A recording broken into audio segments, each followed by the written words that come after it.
Hi, I'm Daniel, doing the PID control challenge that consists of obtaining the KP, the control proportional value, in our case for the desirable system, in which it's a critically damped system. And I'm going to calculate the value, the KP, analytically, and then compare it with the empirical approach I use here.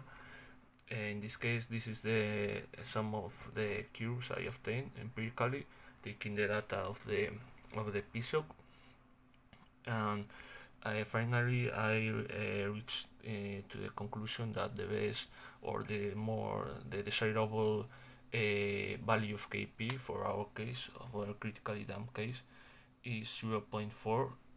That is the pink curve, and that is the best KP I obtained, in which there is no overshoot and there is the less stationary error.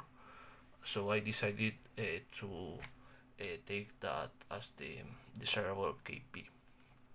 Then analytically I obtained the values of the KP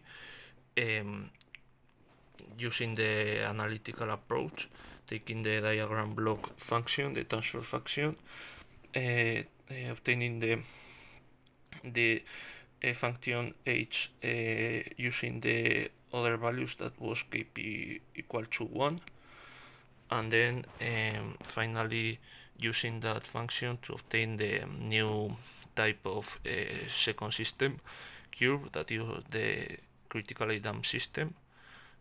Finally I obtained that my KP value for the critically damped curve is 2.39.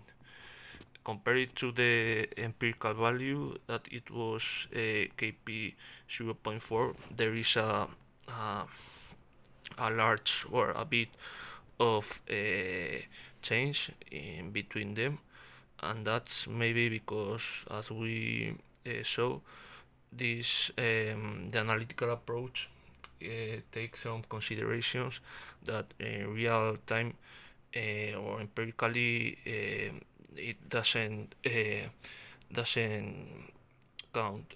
For example, the delays that are produced in the program, in the PSOC program, and also that the system is not linear in reality, because there are some other properties of the motor, like the friction values, that can affect the final response, or the final curve for our system.